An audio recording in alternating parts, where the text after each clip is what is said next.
possibly be the same best of 3 that we cast last week. And it really shouldn't. This was done on the 26th. You know, the other one was done on the 20th or something like that. So, yeah, this is just a matchup that's going to happen a lot. The complete and honest truth is that there's not that many Korean players, and pretty much only Korean players play in the Open Cup. Oliver is Chinese, but he plays a lot in the Korean server. So you're going to have a lot of repeat. But it's okay because these guys still give us fantastic games. And while Cure, I'm going to say, is not necessarily the wackiest, most unique Terran, Dark definitely has some unique approaches to the game. So we're not getting, 3cc, 3cc, 3cc, 4 hatch, 4 hatch, 4 hatch. It is not Hero, by the way. It is, in fact, Cure. So Pool First came out from Dark. Cure definitely can do it 2 racks. I mean, that's, everyone does 2 racks if they're professional. Not today, though. Not in this game, at the very least. Cure going for 1 racks expand. Easy peasy. Going into a macro game, and as such, Dark would want to do some damage with the Pool First. Now, it's possible he also just plan on Pool First and to get the damage done, because that is something that Dark would do. I think some other Zerg players are only thinking of Pool First as defensive, making sure they don't die to a 2 racks. But there's no doubt that a Pool First can be used to produce 4 to 6 lings, or 2 to 6 actually, and disrupt the building command center and lead into the Roachborn, one of the most popular builds on ladder. I can tell you that. And Dark can sometimes be a real ladder Zerg. He can do all the cheeses, man. Some people say that Zerg cheeses just aren't very good. And I would say generally they're right. There's very few cheeses from the Zerg that I would consider good in the professional sense. Do whatever the hell you want if you're in Diamond. But is this one of them? Kind of. The thing is, professional Terrans are fairly good at dealing with this, even if it's a last-second scout. So I am almost always of the belief that this will not do enough damage to, win the Zerg the game. It could do enough to make it a very convoluted game. That much I'll definitely give. What really sucks about this, though, is that Cure had the opportunity to 100% scout that it was a Roachborn. He SCV scouted. But as soon as SCV scouted that it was not a hatch first, it went back home. It didn't go into the main base to check the gases and the Roachborn. The Reaper does take care of the Lynx fast enough to get that scout in good enough time to defend against this. So that still worked out totally perfectly. I take back everything I said. Cure's still in a very good position to defend against this perfectly. He was hesitant to transfer his factory and barracks until he got that scout. So he doesn't even have this awkward, like, oh, whoopsie-daisy, let's trade him back. He is right into producing more Marines, and a Cyclone is on the way, a Bunker is on the way. If you don't know how to deal with the Pool First and the Roaches, this is how you do it. And the SCV Scout could have just been even more advanced notice if it had gone all the way into main base. So, as I was saying, I just feel like it doesn't do a lot of damage every time I see it in the professional sense. There is a phase, like 2 years ago, more than 2 years ago. No, 2 years ago. 2 years ago, where this was a really popular build and Terran players were messing up against it. There was a time where Clem would constantly lose against this from the cheesier Zergs in our scene, and then it just stopped working almost completely and for everyone. I liked Cure's follow-up too, so he made sure to defend first with the Marines and the Cyclone, but then it does sometimes put the Terran in a bit of an awkward position. Do they go back into Hellions? Do they get that map control? Do they do a drop? And Cure has decided to go for the drop. It gives him the ability to chase after these units very confidently, which is exactly what he did. Every Roach died, and it gives him the opportunity to still have a little bit of map control and a little bit of counter damage potential. So a mass amount of Lings will take care of this army. They wouldn't take care of 4 or 6 Hellions. But that's the only thing you have to worry about. Is that, Lings could take care of this army if I don't pick up fast enough. Which is like, just pick up faster. You're a noob. And then if you worry about Ling run-bys, well, the Marines scout out a little bit ahead. You do have the opportunity to transfer over to Hellions. But this would be the biggest weakness. Army units mostly on the front lines. Hellions only now popping out back at home. But excellent SCV pool. Now, 6 SCVs will still lose their lives, but even realizing they've done their job, try to use them as hold position units instead of attacking units. Lost 1 more at the end there. One Cyclone has looked to Oh, yeah, definitely one Cyclone was killed. Medevac is also getting target fired. Very nicely done. That Medevac not being microed at all. Cures microing the main army instead of the Medevac. Perhaps realizing it was too late. He wouldn't be able to evacuate with it. I'm not sure, but 3 drones go down. Handful of lings, more than a handful of lings. 46 lings went down. That is a real kick in the nuts. A couple of overlords as well. That third hatchery that was meant to be placed at the time of the attack is completely delayed as well. I mean, overall, I'd say that the Zerg player is way more messed up from this, and the drone count certainly tells that same tale. I'm not just talking on my butt here. 7 worker difference with Terrans in the lead. Doesn't feel so good for the Zerg. And now having to make spores, that's extra money, that's extra drones. The Banshees have already done damage and considerable damage in the context of this game just by existing. And once again, the only thing that maybe is a little lacking is the defense against the Lings. So that's kind of annoying. He's gonna make the starport a wall, all right. But even as the Lings get some decent damage that they're not supposed to get, but they got it anyways, 4 SCVs killed, that still isn't even enough to even up the drone count.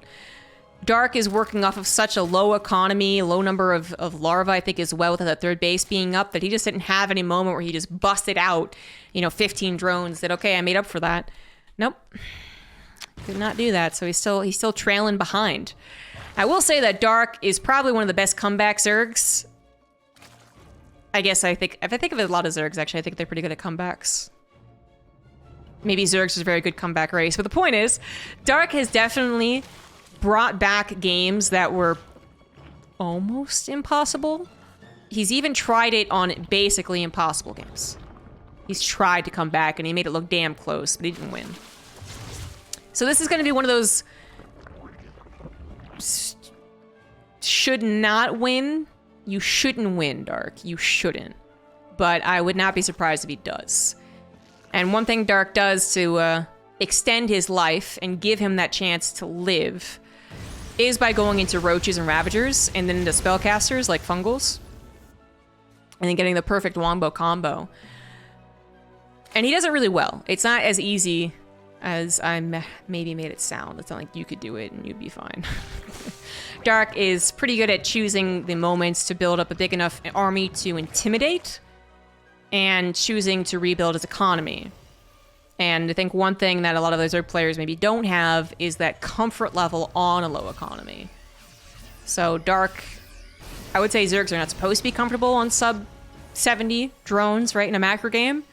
But Dark has definitely done it. He's even done sub 60 drone games. If they're truly, truly terrible games for him. He's even survived off of that. So, he can be a little magical sometimes.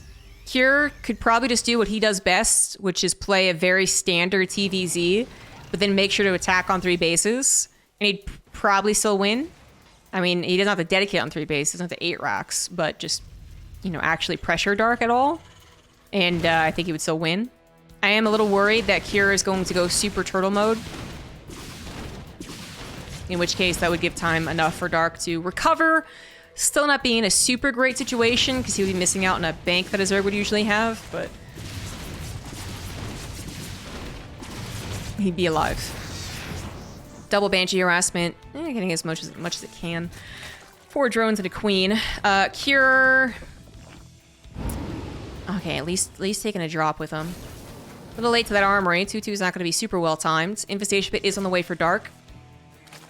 So Fungals and possibly even a Hive for just 1 or 2 Vipers. He shouldn't be able to afford everything. That's the way this game has gone. He shouldn't be able to afford everything.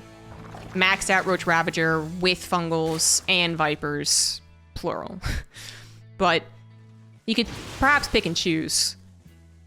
And he is going to stay on that Hive tech initially, get this 2-2 upgrade started up, pop out decent number of Infestors once Pathogen Glands is about halfway done. The exact timing of when to start Infestors, I think, is like 40% on Pathogen Glands. If you want to be super pro, I think it'd be like now. But 50's like, I think, safe. Now that we don't really talk about that dynamic very much anymore. They used to be such a big talking point back when Broodlord Infestor was a thing. I don't know why. I guess we had nothing else to talk about. But anyways, he could be building Infestors right now. but is focusing on building an army because he saw the move out from the Terran, which, you know, that is true. But the fungals would help. So he's trying to build the roaches. He is trying to get to those fungals, but he is absolutely going to have to sacrifice his 4th base. Kira has a huge army with some upgrades. Tanks are advancing forward. Hellbats are even included because they're just alive from earlier on. And there you go. 4th base has to be sacrificed. That was inevitable. I don't think Dark was under any impression that it was going to be saved. But if it buys time, and he's hoping to buy time with small engagements like this, you're basically hoping that the Terran doesn't realize they can jump on top of you, and hope that if they do, they have overestimated their own brute force. Is that the case here? Maybe so, especially after you stim the 2nd time. Those medevacs haven't had a lot of time to heal you up. So every time you stim against that Roach Ravager and you don't quite get that killing blow, you do endanger your Marines, and then the fungal comes out as well. It doesn't actually end up killing the Marines or the medevacs. The reinforcements from Dark are just going to be enough to take down the medevacs and the tank, but maybe not. Maybe not if Kira's reinforcements join up as well. Dark thought he had an opportunity, and he was wrong about that. Kira had his backup army ready to go. Once again, looking for that pounce on top of the army. Only 2 Ravagers left over. Queen's being focus fired down. Medevac still healing enough for those Marines to actually conquer this. And this does look like this might be the killing blow. Drones are being pulled under desperation. It was pretty close, but at no point did Dark really stomp on this, and I think that's majorly the problem. He will hold once again, but sacrificing a 4th base that he desperately needed. Kier checking to make sure that was indeed the only 4th base. And sacrificing drones, and sacrificing all of those expensive units. All of the Ravagers died except this one. You get to live. And the Infestor that he built died. I mean, he has so much to build up again, right? If he had lost his 4th base and his queens and a lot of his roaches, but still had like 25 Ravagers and 10 roaches left alive, that's probably enough to continue this game, actually. But having to rebuild the roaches and the Ravagers and the base and the queens and the drones, I mean, that seems like it's going to be way too much. But again, Dark is particularly good in these situations, these very complicated scenarios where you have to pick and choose so intelligently. I mean, it's very easy to screw up. It's very easy to build too much army, not enough drones, and then die in an alternative way to building too many drones, not enough army. Kira going for a couple of double, triple drops. You know, back at home, he's on 4 bases. He's got a 5th base. Not on the way, actually. That's an army. Just kidding. Okay, so he doesn't have a 5th base, but 4 bases. Going to be enough for him for a while. Getting his Marauders added in as well. Continuing on to his 3-3, which is going to be a real kick when that does finish at about, 15 minutes. He's got a Ghost Academy on the way. I don't think he really needs to go into Ghost, but they wouldn't hurt because he's going to have a good army anyways. You know, going into too many Ghosts when your opponent's on, like, Pureling, Baneling or something can be a bit weird, but I mean, there's no badness to getting like 6 ghosts. And they'll be able to snipe these units. They'll be able to snipe their Ravagers, so. Dark has managed to almost get maxed out again. Not a super impressive number of Ravagers, but, you know, there's an amount here. It's coming in while 3 of the tanks are not sieged up, but 3 still are, and the bio is still very powerful. Plenty of medevacs healing too, and you can see that Dark is just done attempting to live.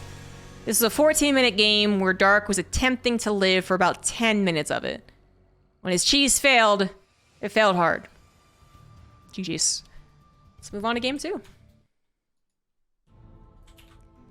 In the bottom right of Gressfawn, we now have Cure 1-up against his opponent, Dark. Dark tried his cheese. It failed pretty miserably. And even though he looks really good making a comeback happen, he couldn't. And there's really no shame in that. I don't know how much better he could have played to stop him from dying after his cheese failed. Someone in chat saying they think Roach Hydra is better than Roach Ravager. Definitely not. And I don't really have to explain this like logically, but I will. As much as I can just literally point to all of these professionals who talk to each other and theorize with each other and play against each other and talk to the opponent races and all that good stuff, don't bother going for Roach Hydra anymore. There's a reason, right? It's like, it's possible you're the only one who's thinking of the solution. It's possible, but that's giving yourself a lot of credit, you know what I mean? There is occasionally that one guy who suggests building a center tower against Link Stalkers, and then TY uses it and becomes meta. And he was a genius. But anyways, the logical reason, the explanation is why Roach Ravager is so much better. Besides not having to add on additional technology, Hydras need a Hydralisk Den and they need their upgrades, both of them, to really be super effective. They also don't have any other ability to buy time. They are DPS, right? And they're okay DPS, but they're also kind of adding the same type of DPS as the Roaches already. So a higher rate of DPS, sure, but still the same type, which is sustained. So the Medivacs still do a good job, you know, generally out healing them. And the Bio still attacks, you know, the fastest and the most brutal. Ravagers have a spell that's Splash. So if it hits, it, you know, especially if it's 3 or more hits, that's just like boom, instantly everything's killed. Another reason why, you know, Ravager Baneling is considered a pretty good composition. And Corrosive Biles are time buyers. So where Hydras are just like, they're running in and they're running out in the same way that the Roaches are, and they're being protected by the Roaches in the same way the Ravagers are. They're longer to get to, not exactly more expensive, but with their upgrades as well, I suppose. And they don't have anything that buys time or does splash. You know, Corrosive Bile rains down in a line formation and it at least stops the bio from stimming on top of you. Hydras can't do that. Hydras, the only thing good for them is that they do have that decent DPS, sure, and they're anti-air, but the amount of times that a Terran player lets a Roach Hydra army kill its Medivacs is very low.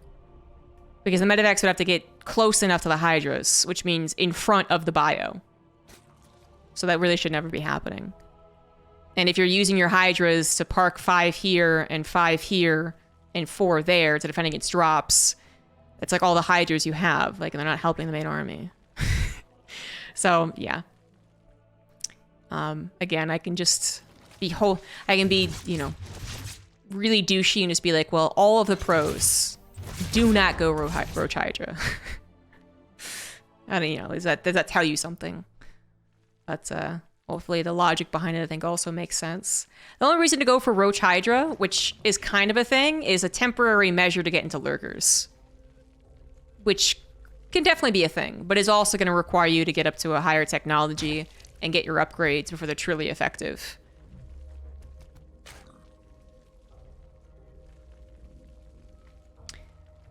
Fortunately, this was a game where not much is happening, so I could theorize, help explain some of those things. If anyone else wants to chip in, feel free. As we did have a very typical opening from both parties. Cure did go for a faster 3rd CC by the looks of things, but still going into Hellion Banshee, so 3rd CC after Factory, I think it was. And then Dark has gone into 3 hatcheries. No cheese, but he is now deciding to go into those Roaches, and he's not being shy about it either. Dark, to me, is still more of a Roach player than basically any other Zerg I can think of in this matchup, but he does go through like swings occasionally. It's all Roaches, and then it's no Roaches, and then it's all Roaches. And if he wanted to be a little sneaky about it, he could put this behind the drone line, and then have only Ling Queen defend against the Hellions and the Banshees and the drops. And then you just hide the Roaches until they're ready to go. But that's not his intentions, right? He is just adding the Roach Warren because he likes the option. This is a very dark thing to do. Always adding the Roach Warren and then being like, well, maybe yes, maybe no. Maybe I will, maybe I won't. And he's not shy about it. Kira's got the 6 Hellions and 2 Banshees with Cloak. So it's not the most streamlined build into bio and drops that you can have, but still, you know, very powerful in the economy. 3rd CC already on location. I think Hydras are commonly used with Ling Bane instead of Roach Rav. Well, they're not really so much anymore, are they? You're talking about Ling Bane, Ling Hydra versus Terran. That also kind of fell out of fashion. And again, is now mostly used to bridge the gap to Lurkers.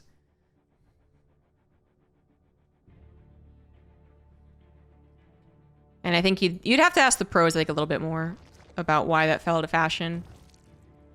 Because it used to be done all the time.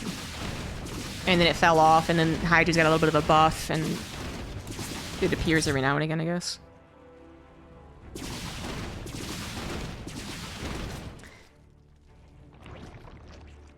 In ZvZ, some pros say the transition to Roach Hydra once you get 8 gas might be worthwhile due to the buff.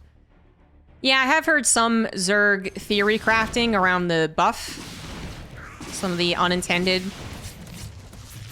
consequences to the buff, and unintended buffs with the buff. But we're still seeing some development on that. And keep in mind, I think a lot of players were playing very casually with the off-season.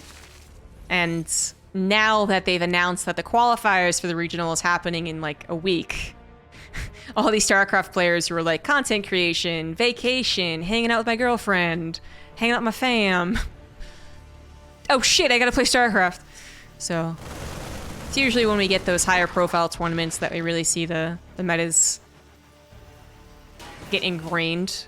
Maybe we see a couple of people open up with a brand new strategy they've been working on and successfully hiding. But I feel like that doesn't happen in a long time. StarCraft 2 was never very famous for surprise strategies. If you were paying attention to smaller cups, you knew what was going to happen. Anyways, we finally have the first attack because it just took this long for the moat to be set up. Dark did opt to add on some Roach Ravager, but he is upgrading for melee. So it's Ravager, Ling Bane being really the highlight. And Cure, well, he's got tanks. He's looking to abuse his spot, perhaps. But as the scan reveals a prepared Zerg, he's not going to force the issue. I'm going to clear up some creep on this left side. Position his tanks very cleverly, and Dark, doesn't really want to pull the trigger here. He's not actually prepared to fight so much as he is prepared to defend, as he is going into that hive. He does still have bad upgrades. His centrifugal hoax is not done. So that creep spread denial giving him crucial extra seconds. If Cure had pulled the trigger a little bit more, had tried to race up with the tanks here, maybe there was something to be done, maybe.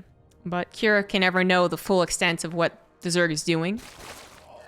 How many Banelings are hiding off the left side, how many Lings are waiting to go for a run by. He doesn't even know that the hive is on the way, so he doesn't have a good knowledge of the pace being set by Dark either. So caution is important. Fourth base on the way, looking like it's going to take this base here, which makes a lot of sense. 2-2 starts up for Dark, as well as a handful of Vipers, and those are going to be extremely helpful against the growing tank count. Not that it's growing particularly fast. We still don't have 2 factory production. 2 factories are done, but not producing. Engagement finally happening as upgrades are finished for the Zerg and Baneling speed 2, but off creep, up a ramp into siege tanks. Probably not going to be the best engagement if you committed to it. So Dark doesn't commit to it. He knows what's up. Maybe needs to get the queens back on the front lines. He's got 6 of them with 5 would-be hatcheries. Ooh, 6 hatcheries, actually. He loves his macro hatcheries, but only 1 today. Only 1 macro hatchery today. That's more normal. The queens are on the front lines all creep spreading. That's all of the queens, actually. I don't know if that's advisable, but Zerg, Dark's much better than I am. Literally all of his queens on the front line for creep spread. Well, when you go for roaches, you do have less larva-intensive compositions, but he's also going for a lot of Ling Baneling. Noted by the amount of Ling Baneling currently trying to hit those Marines. Blinding Clouds also came down on the backside. Banelings aplenty coming from that backside. Cure probably thought and hoped that the Banelings were done with. And then, boom, 20 more. The tanks all died. The grenade! I love when they throw the grenade down. Do it. And, of course, the pickup. No punish on the pickup, but there was a punish for the engagement. In that Cure had to completely back away. Now, he's on 4 bases, working on his 5th. He's got a good supply. He's not going to die. But he was entirely pushed back, giving Dark a lot of breathing room. Vipers go back to recharge. Upgrades will finish, and Dark will begin to basically attack and then attack and then attack and then attack and then attack. It went from the Terran maybe doing an attack that was kind of dangerous, kind of hard to hold. Now it's just like Zerg, Zerg, Zerg, Zerg, Zerg, Zerg, Zerg. And Cure finds himself in this situation a lot on this map. Last time these guys played, I believe he 2 racks on it and said, no, I'm not doing that again. Because honestly, I've yet to see Cure play a particularly impressive TVZ on this map. Let's see if that changes. He's got a wall set up, he's got his tank set up, but most of them have been blinded clouded. He is still being broken. The Baneling's still looking for those key shots. The spread, he was good, though. And the Banelings left over off of creep are 2 alone to continue forward. Banshee's even coming in to help out. Vikings even came in to help take care of some of those Vipers, which it looks like with the Marines were successful in doing so. All the Vipers are dead. Cure holds really well. It can be really ambiguous when all of the chaos is still happening, but Cure ends up being able to collect his forces together, and that's the oh shit moment for the Zerg, I think that we're all familiar with, when you're like, the Banelings are doing it! They're doing it! Look at the Marines, they're spreading, they're dying, oh shit, there's still 20 units left over. And then you realize your Baneling numbers are a little bit small. So you skedaddle back home, rebuild that Baneling count, which is exactly what Dark has done, but Cure, invigorated, confidence boosted from defending, is once again on the offensive, but Dark has remaxed, well, not quite remaxed, pretty quickly. He's once again ready to go, and the tank count is not particularly impressive. All off of creep!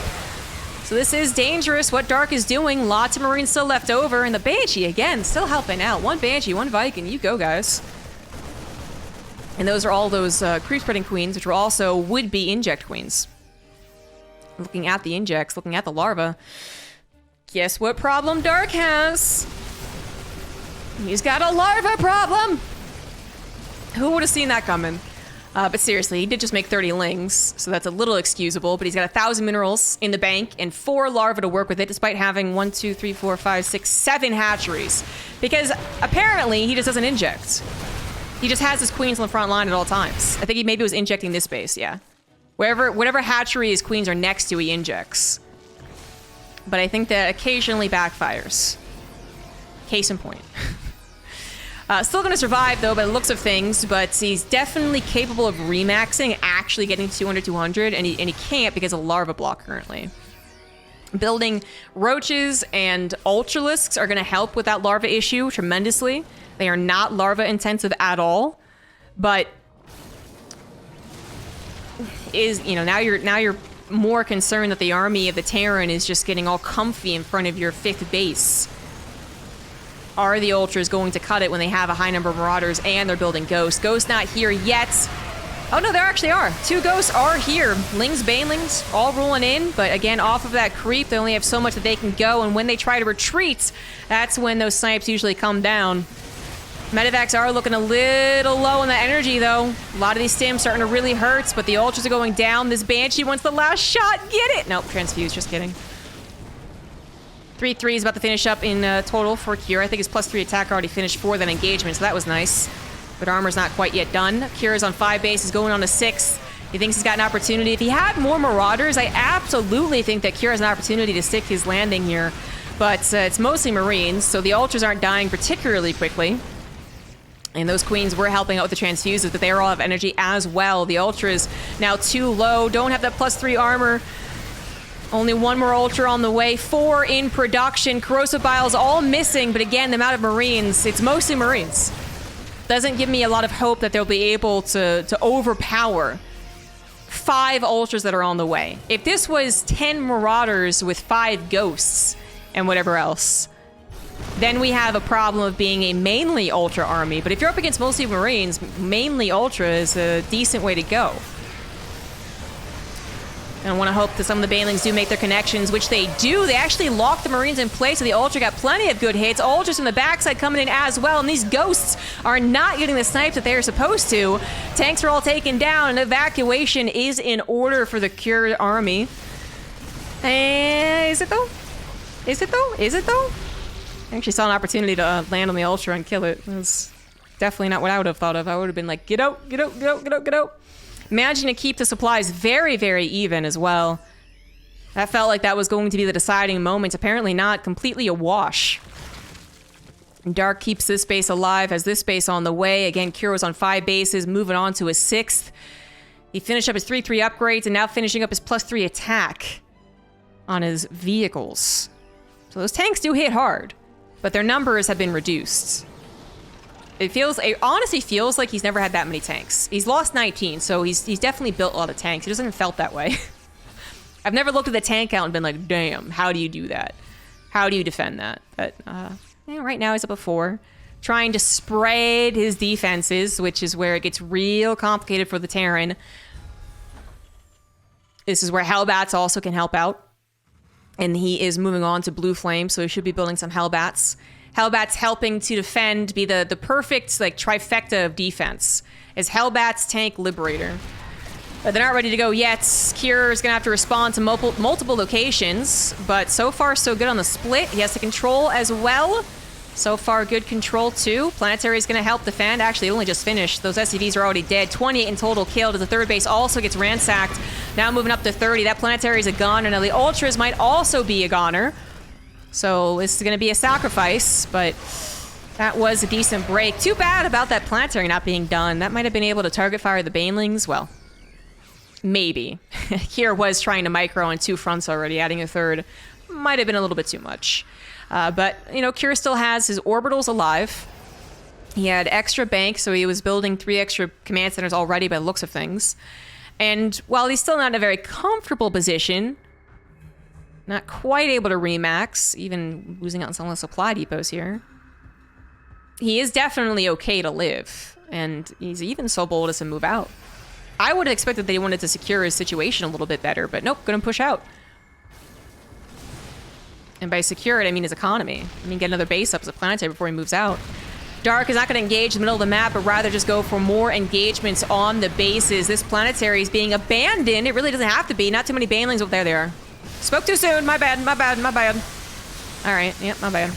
But still, the Planetary will hold. This command center might live if Kier gets to it. 32 limited. Nope, he's not going to get to it. And 7 SCVs did go down. More in the natural going to fall, and Kier is just going to gun it across the map. Hope that basically an all-in worked at this point, as his his main base is covered by Lings. No more reinforcements. I don't know, man. That is a very injured Terran army with no splash. If Dark just builds enough Banelings, he'll be good to go. And we have Fungals now. Hey, he did save the SCV. Oh my god, he did save it. Wow, that must have been like 5 health. 1 health even. Wow. So, okay, maybe not all in, but the Lings hitting his main base was pretty brutal. Those were cracklings, right? Yeah, they were. Oh, and the Fungals. Oh my god. Oh no. Everything up against a wall and fungled. Oh. Well. Kier might have been able to live if it wasn't for that fungal. Maybe he would have rebuilt his main, taking care of the Lings that are here, but that fungal hurt a lot. Changeling blocking the command center too. Kier wanting to be present on his opponent's side of the map. Sieging up what is actually overall a good army supply. But you look at it and it just seems so breakable by Lings. Great fungal in the medevacs too. Lings making sure this doesn't turn into a Planetary. Heading towards the natural in the main. Those Lings unburrowed, by the way, so again, no reinforcements. Kier does not have his home life figured out. Things are going real bad back at home, but he can't really deal with it. He's got to try and just win the game with the army that he has. And it is a larger army supply than his opponent. But Dark's got some Fungals. He's about to have Neural Parasite. He's going to be able to run in from multiple directions if he sets it up correctly. And just the tanks actually aren't that intimidating to me right now.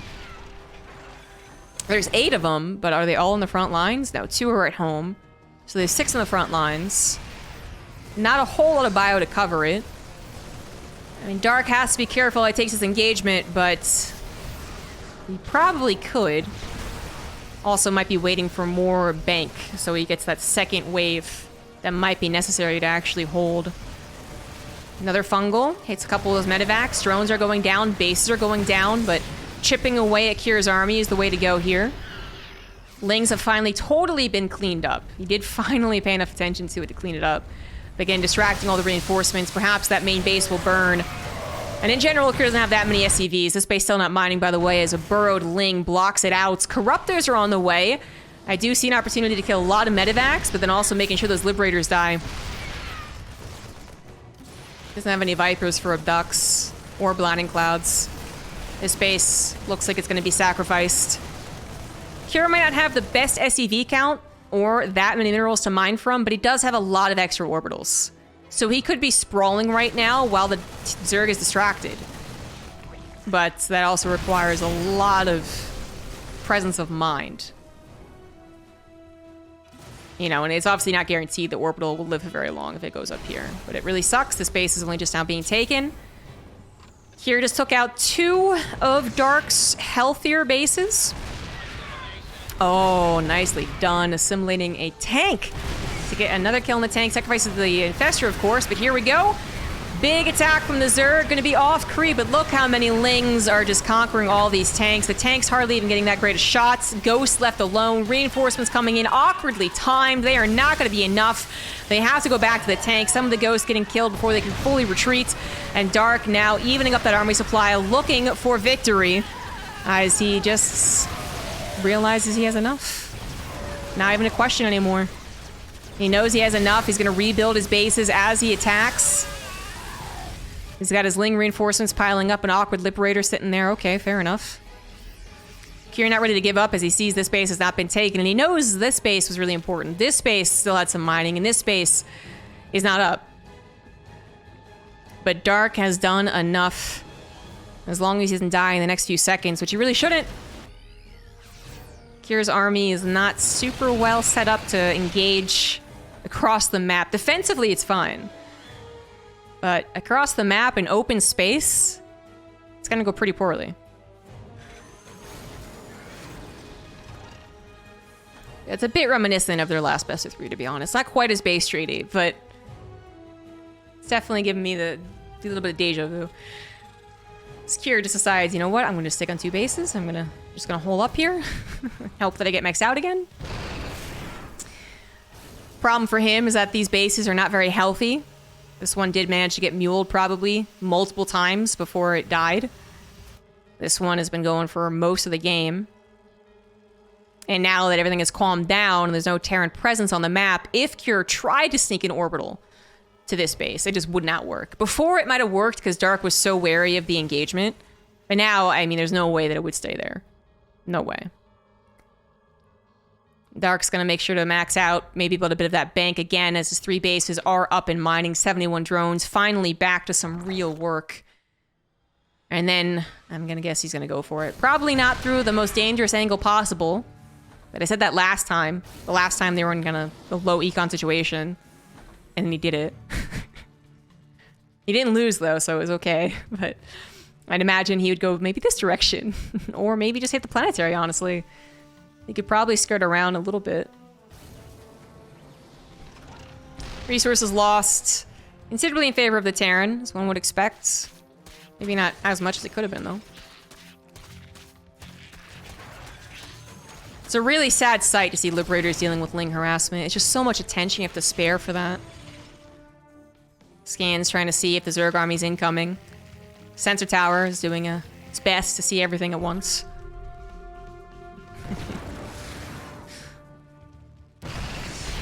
Thors are on the way. Did he see those? Well, I guess because he knows there was Corruptors. There's a natural progression of Broodlords, especially in this type of game where it really has shrunk.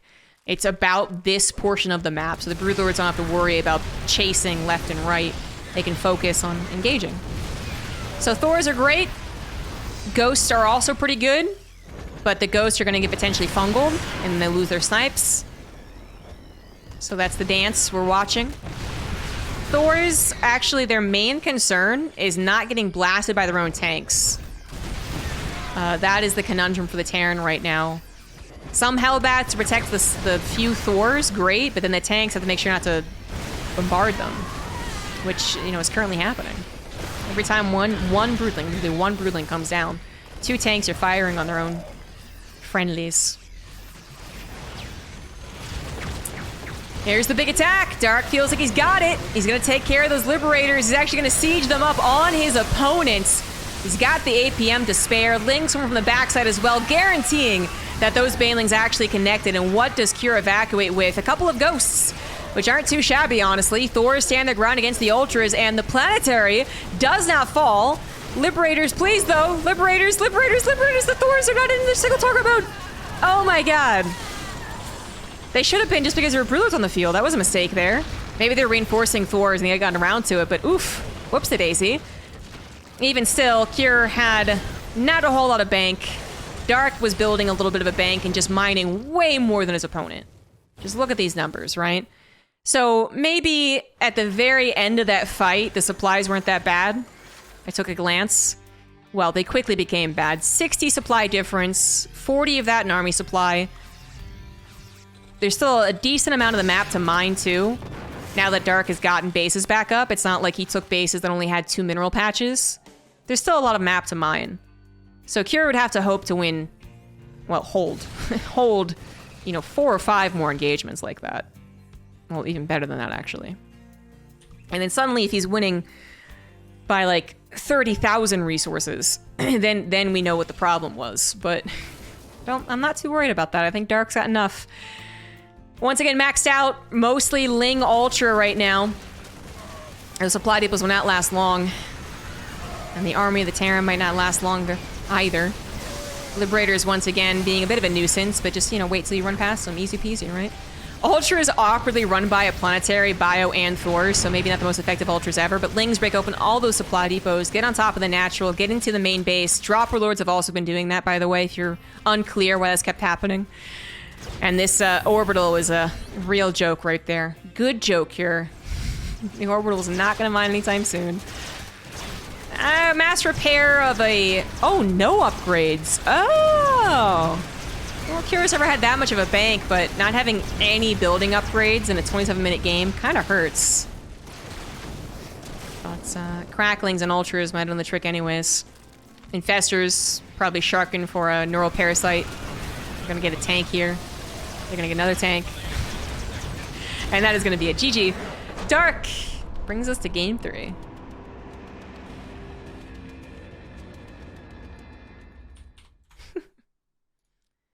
Dark in late game TVZ, man.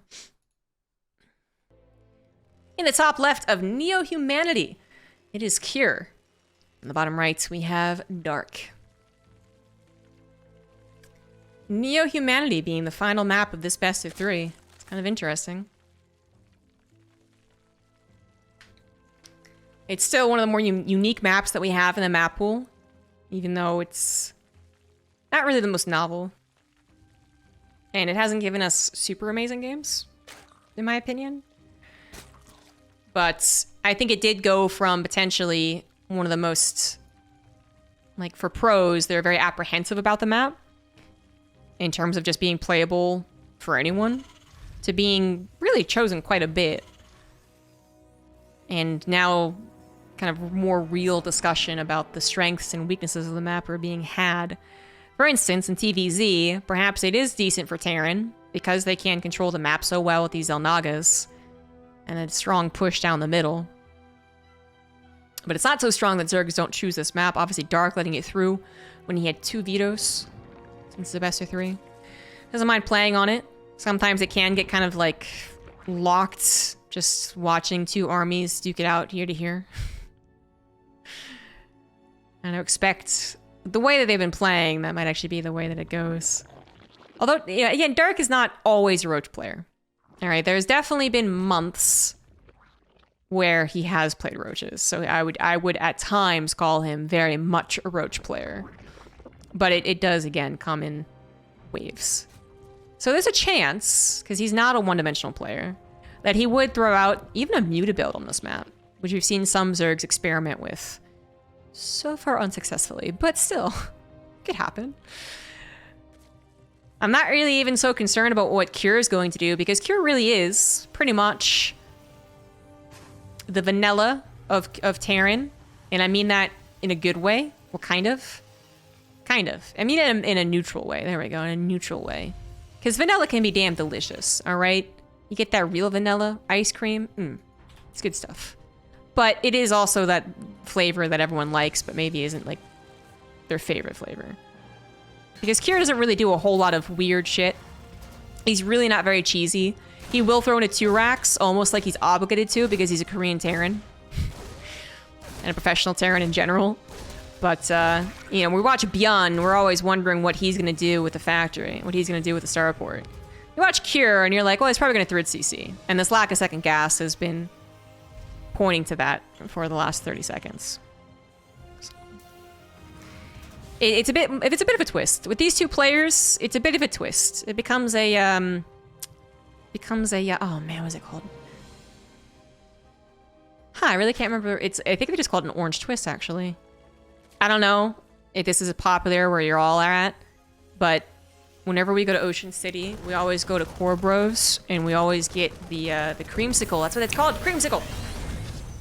With the vanilla and the orange mixed together. Anyways, that's what this is like. Because Dark is actually the one that can do a lot of weirder things, and then Cure is really the basic Terran one. Where so much more often, the Zerg players are all really heavy macro guys until, 4 bases. And then the Terran's the one that's mixing it up in the early game. These guys, they kind of flip the script a little bit. So 30cc for Cure into a 2-1-1, so that's a little bit different, right? Not a 1-1-1. A little bit, bit riskier if Dark was doing something aggressive, but in this case he's not, so it's all good. That's gonna give him that 530 drop. Dark might add on his Roach Warren in 10 seconds. Because he does do that. Sure, Cure's also wanting to know. So far, to scouting where the third hatch is, and it was down in the bottom left. Gold base entirely mined out, or gold block entirely mined out.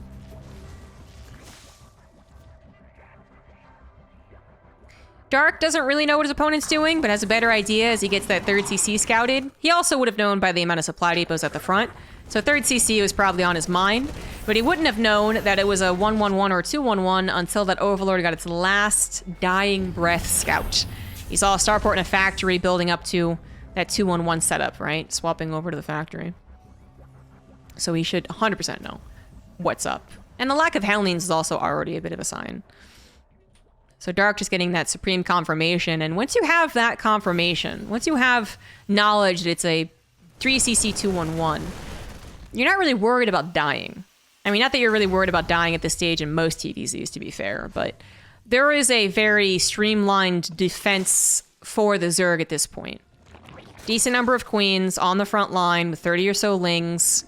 Take care of the first drop, potentially very easily. And the second one gets a little more complicated, because the second time, when they have 4 medevacs, they could put them all together. They could do 2 drops. We do see some Zergs misread, and it becomes a bit more worrisome. But Dark, 4 bases, macro hatch on the way, banelings on the way, not going for roaches at all. Not even, like, the potential of it. And it looks like he has already found himself in a bit of a weird situation.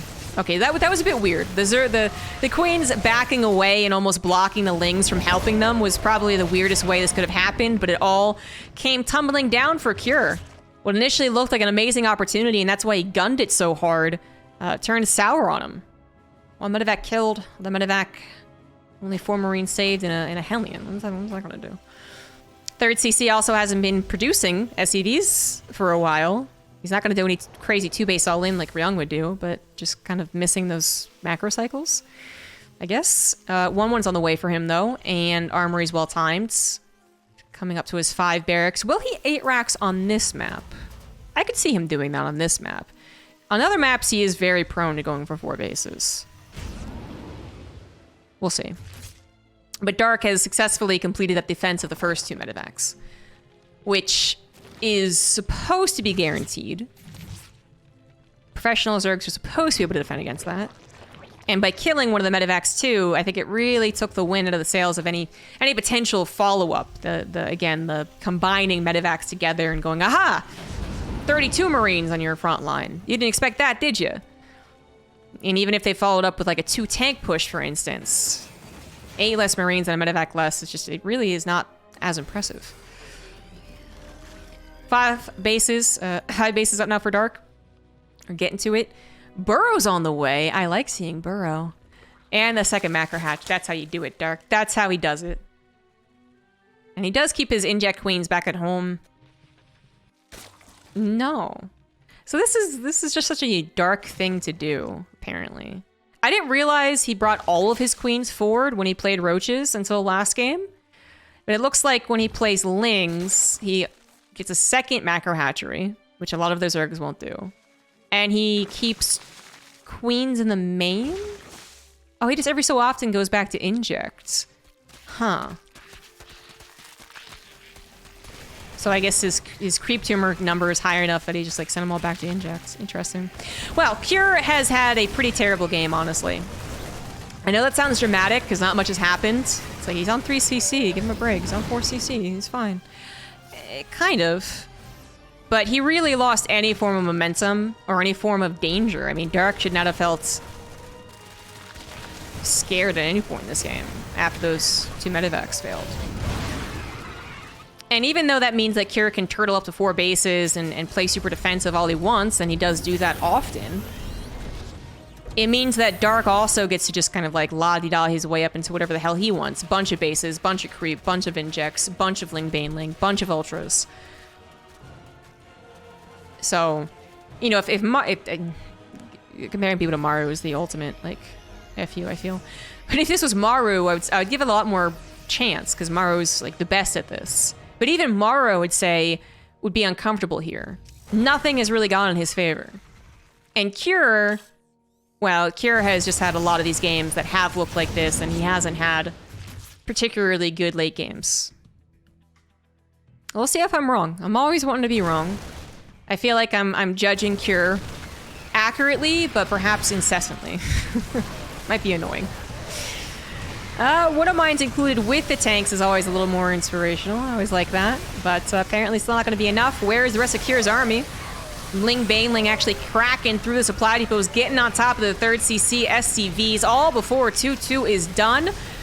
And I guess most importantly, before Cure's army came back, it was all harassing on the right side to no great effect.